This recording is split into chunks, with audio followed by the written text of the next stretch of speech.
Tenant damage can be one of the most difficult parts of being a landlord, and something that keeps new or aspiring landlords up at night. But here's the good news. There are things landlords can do to drastically reduce the risk of major damage and to efficiently deal with it when it happens. Here's a guide to help you legally manage tenant damage and some tips for reducing the risk of property damage. Good documentation is your foundation. It helps prevent tenant disputes and protects you if disputes arise. Before a tenant moves in, do a walkthrough of the property, take pictures, and complete a move-in checklist to document the property's condition. Have the tenant participate in the walkthrough and sign the move-in checklist.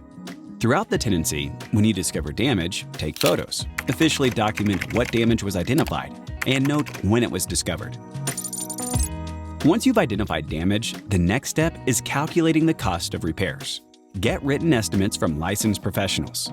This is key for establishing the fair market costs of repairs, being transparent with your tenant, and legally deducting from the security deposit. For most landlords, the first source for covering tenant damage is the security deposit. The security deposit is there to cover damage beyond normal wear and tear. The key here is complying with all of your state's security deposit regulations. In most states, this means providing tenants with an itemized list of deductions and completing repairs within a specific time frame. If the cost of repairs doesn't exceed the security deposit, you can simply deduct the cost of repairs and return any remaining amounts of the security deposit. Where landlords can run into trouble is when the cost of repairs exceed the security deposit. If that happens, you can start by trying to resolve the issue with the tenant. Share the repair estimates and present a payment plan to have the tenant cover some or all of the repairs. If you're unable to come up with an agreement, the final resort is filing a lawsuit in small claims court. This can be time-consuming and costly, so it's a last option when things have gone wrong. You should only pursue this approach if the cost of repairs significantly exceeds the security deposit and you have solid documentation.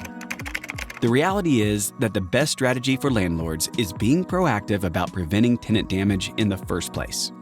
You can do this by thoroughly screening tenants and only renting to qualified applicants with a good rental history, using a detailed lease agreement that outlines all landlord and tenant responsibilities, collecting a security deposit and complying with security deposit regulations, conducting a move-in walkthrough to document the property condition, completing regular property inspections to identify small issues before they become major ones, and establishing good landlord-tenant communication and encouraging tenants to report any small issues. Set up solid property management systems today to avoid the stress and expense of tenant damage in the future. Easy Landlord Forms is here to help. Create a free account to start managing your rentals like a pro.